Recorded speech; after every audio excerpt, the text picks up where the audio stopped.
Running તો અમે કરીએ છીએ, વર્કઆઉટ કરીએ છીએ, મસલ ફાઈબર રિકવર થતું નથી. Day number 23. સૌથી પહેલા બધા જ મિત્રોને મારા જય શ્રી રામ, જય માતાજી. કેમ છો મારી યુટ્યુબ ફેમિલી? મારું નામ રાહુલ પ્રજાપતિ. હું એક ન્યુટ્રિશન કોચ, ફિટનેસ કોચ, આપણે બધાને રનિંગ પણ કરાવીએ છીએ. તો ન્યુટ્રિશનના બેઝથી હું તમને આજે સમજાવવા માંગુ છું કે આપણે જે મસલ ફાઈબર ફાટી ગયું છે વર્કઆઉટને રનિંગ કરીને, તો એ રિકવર નથી થતું, તો આપણે ન્યુટ્રિશન બેઝ ઉપર શું કરશું? બરાબર, ડાયટ કરવી જરૂરી છે. ન્યુટ્રિશન બેઝ ઉપર ડાયટ કરવી જરૂરી છે. પેલા આપણે સમજી લઈએ કે રનિંગ તો હવે તમારે સમજવાનું છે કે આ રોજે કરવાનું જ છે. બરાબર, વચ્ચે ડિફિકલ્ટ આવશે કોઈ જાતનું તો આપણે સમજાવવા માંગશું. હવે આવશું આપણે ડાયરેક્ટ આવશું ડાયટ પર, કે ડાયટ કરવી જરૂરી છે. શું લેવા જરૂરી છે? એના માટે જરૂરી છે કે બહારનું જંક ફૂડ બંધ કરવાનું છે અને સારું ખાવાનું છે, ભલે ઘરનું જ ખાવ.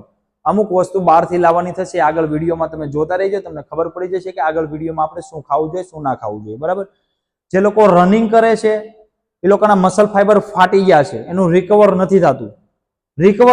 એનું કારણ શું છે? તમને માહિતી ખબર છે કે રિકવર થયું છે કે નથી થયું? રિકવર કઈ રીતના થાય ખબર છે તમને? શરીર રિકવર થઈ ગયું કે નથી થઈ ગયું એ તમને ખબર જ નથી ને. તો આપણા મગજને ખબર છે કે રિકવર નથી થયું, તો તમને બોડી સવારમાં કહી દેશે. કઈ રીતના કહે છે કે સવારમાં તમને ઉઠવાનું મન નથી થતું, રનિંગ કરવાનું મન નથી થતું, આળસ ચડે છે, સ્ટેમિના નથી, તો તમારું બોડી રિકવર થયું નથી. તો એને રિકવર કરવા માટે શું કરવું જોશે?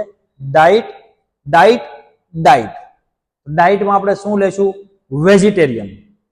સવારમાં બ્રેકફાસ્ટ કરવા માટે વેજીટેરિયન માટે શું લેશું? સવારમાં 2 શેણાના લોટના પુડલા, 100 ગ્રામ દહીં. આ ના લેવું હોય તો ઓપ્શનમાં શું લેશું? રાજમા, મગ, સોલે શેણા, કાલા શેણા રાતે પલાળીને સવારમાં બાફીને સલાડ રૂપે આપણે ખાઈ શકીએ. નોનવેજમાં જે નોન વેજીટેરિયન છે એ બ્રેકફાસ્ટમાં શું લેશે? 4 ઈંડા, એગ વ્હાઈટ કે પછી આખા લઈ લો, હોલ એગ તો પણ વાંધો નથી. સવારમાં બીજું શું લઈ શકે છે? ઈંડાના પુડલા એ લઈ શકે છે. હવે આવશું આપણે બપોરના ભોજનમાં. જે બપોરના ભોજનમાં આપણે શું ખાશું? વેજીટેરિયન માટે દાળ, ભાત, શાક, રોટલી બધું ખાઈ શકો છો. સાથે થોડું પ્રોટીન વાળું એડ કરો. પ્રોટીન મીન્સ તમારા આખા દિવસનું ફૂલ પ્રોટીન થવું પડે. માનો કે તમારો 100 કિલો વજન છે, લેડીઝનો 100 કિલો વજન છે, તો 80 ગ્રામ આખા દિવસનું પ્રોટીન ખાવું જરૂરી છે, જે મસલ ફાઈબર રિકવર કરે અને મસલ જે છે ને પ્રોટીન એ તમારી કેલરી બર્ન કરવામાં વધારે ફાયદો કરે છે. બરાબર, કેમ કે બ્રેકડાઉન કરે ને તો કેલરી વધારે બર્ન કરે. એનું કારણ છે શું લેવા, હું તમને સમજાવી દઉં. આપણે ઘંટી છે ઘરે, એમાં તમે ઝીણું દળો તો જલ્દી દળાઈ જશે, જાડું દળો તો વાર લાગવાની છે. બરાબર, જાડું દળવામાં વાર લાગવાની. શું લેવા? કેમ કે ઝીણું દળે તો ફટાફટ દળાઈ ગયું, જાડું દળે તો એને થોડી ઘંટી ખુલીને દળવી પડે, બરાબર દળવું પડે, હરખું દળવું પડે, તો એને વાર લાગે. આ જ રીતના તમારો પ્રોટીન ખાશો તો તમારું બોડીની અંદર જે ઘંટી છે એ તમારે ફેરાફેર કરશે. તો એને ફરવા માટે શું જોશે? ઘંટીને ફરવા માટે લાઇટ જોવે છે. લાઇટ વગરની ઘંટી હોય તો શું જોવે છે? ડીઝલ જોવે છે.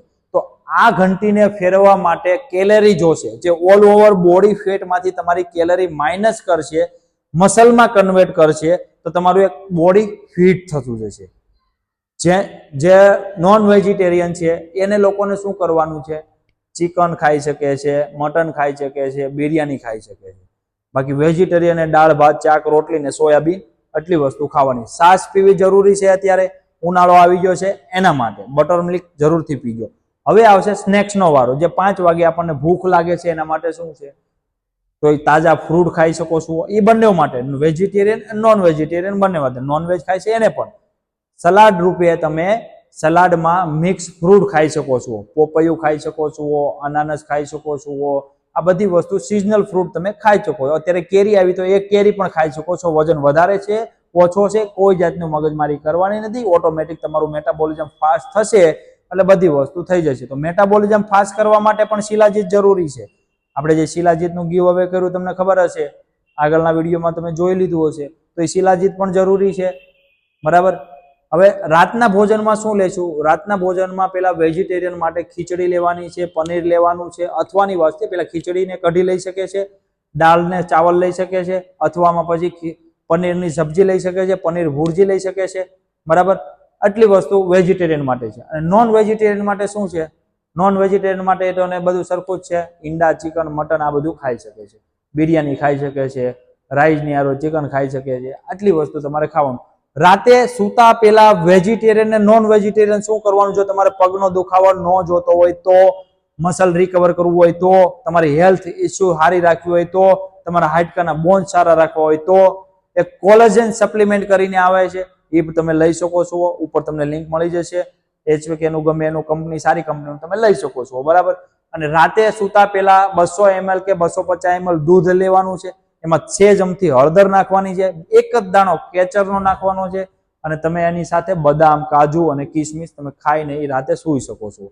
એ સૂઈ ગયા પછી તમે જુઓ સવારમાં તમારું બોડી એક્ટિવ હશે, તમારું મસલ રિકવર, રનિંગ પણ કરી શકશો, બધું કરી શકશો. આ આખા દિવસની ડાયટ શેડ્યુલ પ્લાન છે, જે રનિંગમાં તમારે ફાયદો પડશે.